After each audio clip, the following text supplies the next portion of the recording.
Hello, denizens of the internet. So, you can almost consider this almost a sequel to my rambling about how 3d6 in order is not a rule, and if that just sounds like raving lunacy to you, then I'm talking about Dungeons and Dragons.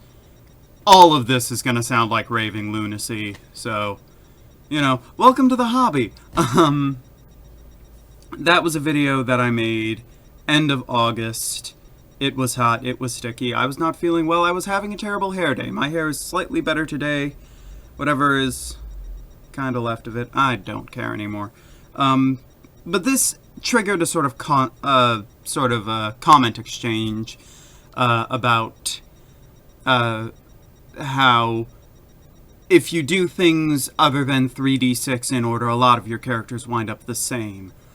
And I originally tried to do rambles about different methods of ability score generation, until I realized that's not really the problem.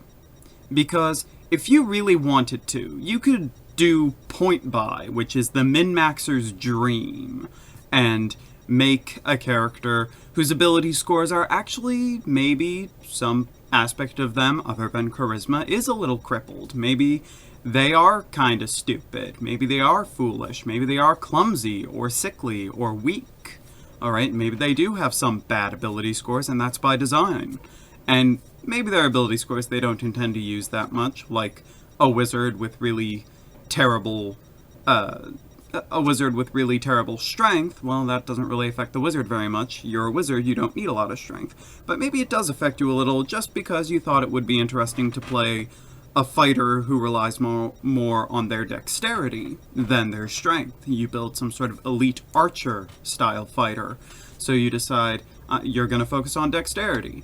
Or maybe you build a fighter who's super clumsy and you focus entirely on strength and constitution. Or maybe a fighter who is sickly but has always relied on being dexterous to get out of harm's way, and they're a dexterity fighter with maybe not so good constitution, and that's by design, and there's nothing wrong with that, but it kind of gets to a greater point that ability scores are supposed to sort of drive home.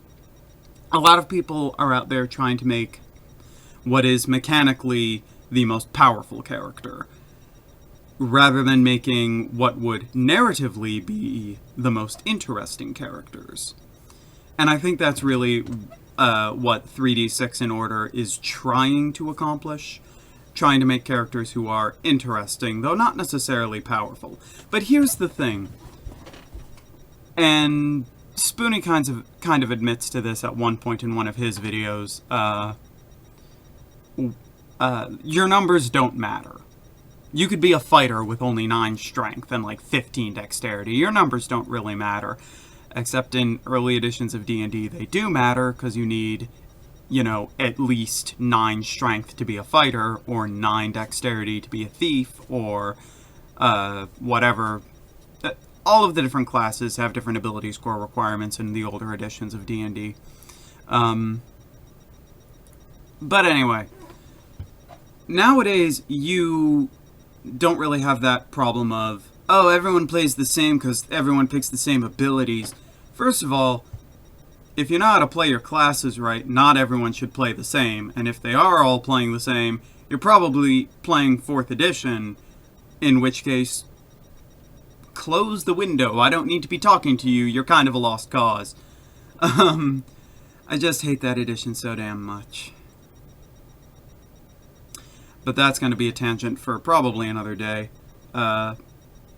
Nowadays, especially with 5th edition, you can work background, race, and class together to make some really interesting things. Like, I came up with this character who was he was a half-orc barbarian, but he had the noble background instead of something like Outlander. And I decided, oh, he's the warrior prince of this particular tribe, but because he doesn't really have a position of privilege as far as anyone's concerned, he just has a bunch of retainers with him.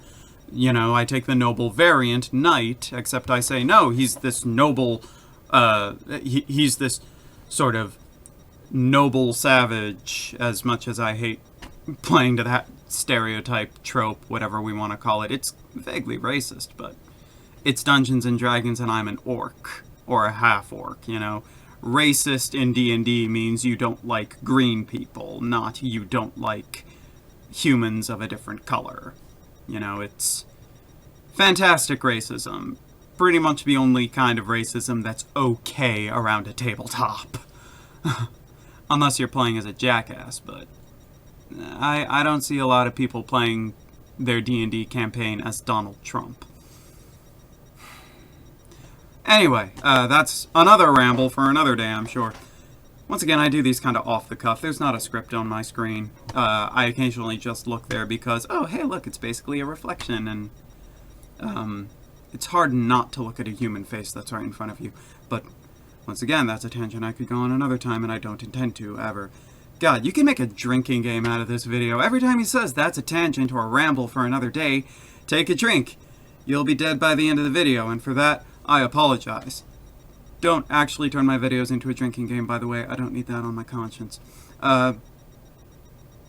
This is not well put together, but you see my point. You can take race, class, and background and now do something different, something interesting, without doing anything weird to your ability scores. Like, yeah, as far as his ability scores are concerned, he's a half-orc barbarian. He's got really good strength and constitution, decent dexterity. His intelligence and wisdom can sort of be left aside, and his charisma is okay, because he has the noble background, and he's kind of intimidating and glorious. He's walking around, you know, big, hunky half-orc, no shirt, you know, rippling pecs, like, you know, draws the eye of many a young lady, and a couple of a young gentleman, but he's not here to judge your city dwellers' weird ways, or not so weird ways, because this character was actually not straight, which is something else I could talk about entirely. But he had the noble background instead of Outlander, and he had retainers with him, so that was interesting. Also, there was another character I had who was a wood elf druid who did have the Outlander background instead of something like Hermit, but that makes some level of sense. But what if he had a background like Soldier? What could you come up with? A druid with the Soldier background? Or what could you come up with a cleric of the life domain with the Soldier background? Maybe you've seen so much death that you just decide, I just want to dedicate my life to patching up the injured. So this is a character who doesn't actually deal damage in combat, but whenever someone's hurt, he like runs up to them and says, spare the dying, or cure wounds, or something like that. You know, maybe your character is a wizard who never went to wizard school. You're self-taught. So instead of taking the scholar background, or the sage background, or whatever it's called, you take a background like urchin, or guild artisan. You know, you're a wizard not by training, but certainly by trade. Why not?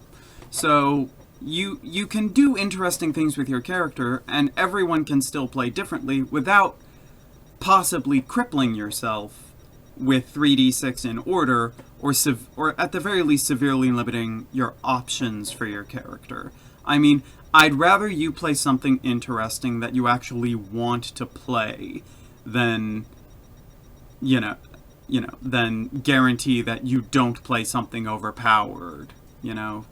Because everything plays the same is kind of doing the game a disservice, because if you're saying that, you're probably only looking at combat, and if you're only looking at combat, you're probably playing 4th edition, in which case you can just go back to World of Warcraft, right? Anyway, that's my little ramble for the day. Thank you very much for watching my video. Have a nice day, or evening, or whatever time it is, wherever you are. It's been an interesting attempt at recording.